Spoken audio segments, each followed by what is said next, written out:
안녕하세요. 브라질 선수입니다. 조금 전에 이 상파울루에서 열리고 있는 이런 식품 박람회도 다녀왔습니다. 그러니까 여러 종류의 식품 박람회가 요즘에 이제 계속해서 열리고 있습니다.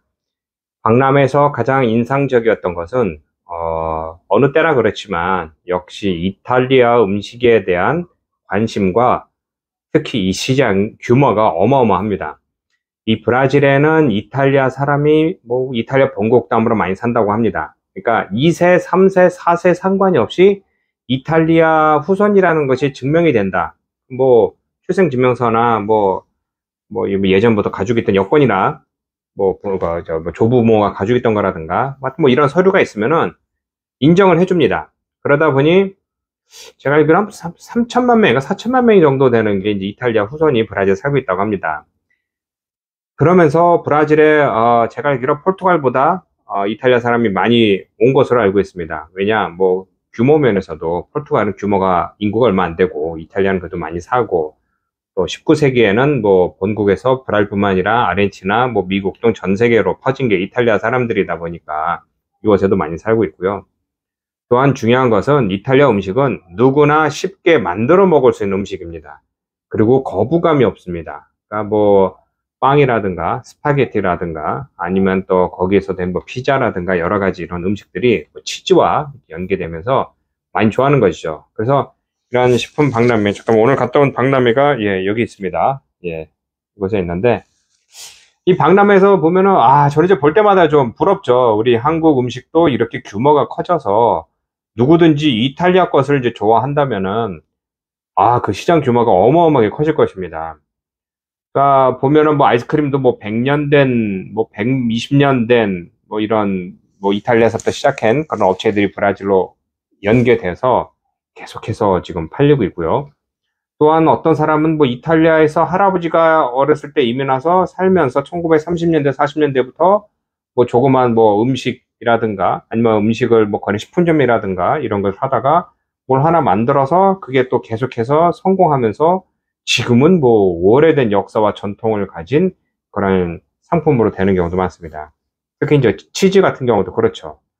근데 밀가루 같은 경우도 이탈리아 밀가루가 최고로 쳐주는 걸 알고 있습니다. 근데 이게 커피와 마찬가지로 재미있는 게 이탈리아에서는 밀가루 생산이 얼마 안 됩니다. 밀가루 생산하기 위한 면적도 얼마 안 되고 환경도 안 되고 하지만 이탈리아 밀가루가 최고고요. 여기가 브라질 현지에서 피자 만들 때나 빵 만들 때나 파스타 만들 때 다 밀가루를 이탈리아산을 쓰고요. 그런데 이제 아까 말씀드린 것처럼 이탈리아에서는 재배가 안 되는데 그럼 이탈리아 밀가루라는 것이 무엇일까? 이런 게 있고요. 궁금하시죠? 또 하나는 이탈리아에서 커피 나무가 없는데 이탈리아 커피를 최고로 쳐줍니다. 그럼 어떤 되는 일이냐? 이게 밀가루도 그렇고 커피도 그렇고 이탈리아에서 생산되지는 않지만 다른 나라에서 생산된 것이 이탈리아를 거쳐서 포장만 한 게 아닙니다. 밀가루 같은 경우도 다른 나라에서 밀가루를 가지고 왔지만 이게 숙성도 해야 되고 또 갈아야 되고 포장도 당연히 해야 되겠지만 또 거기에 또 몇 가지 더 첨가제도 좀 넣기도 합니다. 밀가루가 그냥 밀만 가는 게 아닙니다. 그 기술이 좋은 겁니다. 우리 생각에 밀가루 갈면 또 그게 안 된다는 거죠. 그래서 이탈리아 그게 최고로 치고 또한 그 커피 같은 경우도 브라질에서 재배한 커피를 이탈리아로 가져가서 거기서 볶아서 그걸 가지고 또 숙성해서 그걸 포장해서 메이드 인 이탈리아면 최고의 커피를 치는 등 이탈리아는 그런 가공업 산업이 굉장히 발달된 것입니다. 이게 이제 기술이라는 거지, 기술. 그래서 우리 한국 거도 이렇게 가기 위해서는 여러 가지 확실하게 제가 길이 이렇다 저렇다 하고 설명하기는 어렵고요. 저도 지금 계속 공부하면서 어떻게 무엇을 좀 할 수 있을까. 그러니까 단순하게 한국에서 만든 거를 그냥 요즘에 유행하는 한국 뭐죠 김치 베이스 같은 거를 그러니까 김치 속을 만드는 거를 수입한다. 당연히 물 끼는 것은 수입이 안 되고요. 비용도 그렇고 여러 가지 이 물기가 있는 거는 오랫동안 보존을 못 하니까 그럼 가루로 된 것을 분말로 된 걸 갖다가 한다. 어쨌든 쉽지 않은 것입니다. 시장 개발하기 때문에. 그땐 이탈리아라는 국가 브랜드가 이렇게 높다 보니 이렇게 잘 팔리는 게 굉장히 좀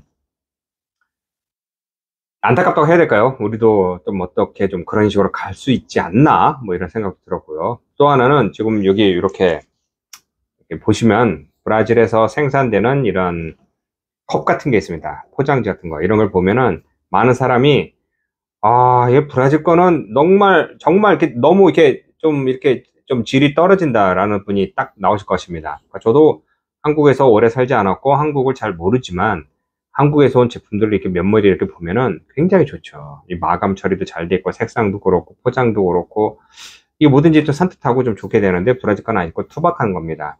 그러니까 이걸 보면은 무식한 사람은 무식하다고 해야 되나요? 예, 모르는 사람은 아, 브라질은 질이 안 좋으니까 무조건 좋은 한국 거로 갖다 놓고 팔면 되자. 이렇게 뭐 될 것이다. 뭐 이렇게 생각하는데 세상이 그렇게 쉽게 되는 게 아니라는 것입니다. 왜냐? 그러면 반대로 생각해서 왜 브라질에서 그렇게 저가 제품, 질이 떨어진 제품을 만드냐 이걸 알아야 되는 게 여러 가지 이유가 있겠지만 경쟁사가 없다. 몇 개가 없다. 이런 문제도 있고요. 또 하나는 세금이 높다. 그러니까 즉 제조비가 높다. 그런 것도 있고 또 하나는 비싼 것은 소비자가 안 찾는다. 뭐 등 여러 가지 복합적인 요소가 있습니다. 이걸 다 합치게 되면은 브라질이란 나라는 일단 규모가 크고 인구도 많고 시장도 크지만 시장에서 요구하는 게 있습니다. 거기에 맞추는 게 첫 번째가 가격인 것이죠. 그러니까 아무리 비싸게 만들어도 그게 팔리지 않으면 저가를 수밖에 없는 것입니다. 그래서 한국에서 좋은 것을 그냥 브라질에 갖다 놓고 팔면 되지 않을까라는 아니라 생각에 도전하면은 당연히 실패할 확률이 높다는 것을 오늘 말씀드리고 싶은 겁니다. 그러니까 뭐든지 생각하기에 왜 한국에서는 잘 되는데 브라질 안 되지? 그거를 알기 위해서는 여기 현지에서 철저하게 시장을 좀 분석을 하고요. 이 사람들의 소득 수준이나 이런 걸 좀 봐야 되겠죠. 어느 사람도 조금 전에 보면은 뭐 댓글로 단게 뭐 브라질에서 뭘 하면 되지 않을까? 글쎄요, 그게 답이 있을까요? 그게 쉽게 찾아지는 건 아니고 충분한 시간을 두고 충분한 노력을 해서 공부를 해야 되는데 쉽지가 않다는 겁니다. 그러니까 저도 미국이나 유럽 같은 나라에 가서 떵떵거리면서 월급 팍팍 받으면서 살았으면 좋겠는데 그 나라가 오라고 하지는 않죠. 그러니까 이렇게 좀 현실적으로 생각해야 되는데 그냥 브라질이라는 나라는 못 사는 나라고 뭐 가난한 나라 이렇게 왜 그런 생각하는지 모르겠지만 그런 생각이 그냥 무턱대고 이렇게 도전한 분이 있어서 또 답답한 마음에 또 만들었습니다. 어찌됐건 우리나라 국가 브랜드가 높아져야 누구든지 뜯어먹을 수 있는 사업을 할 수 있는 그런 여건이 되고요. 또한 이 브라질에서는 뭐 제품이 안 좋다고 해도 그 많은 이유가 있다는 것을 꼭 명심하시기 바랍니다. 다음에 또 브라질 소식을 여러분에게 찾아서 전해드리도록 하겠습니다. 고맙습니다.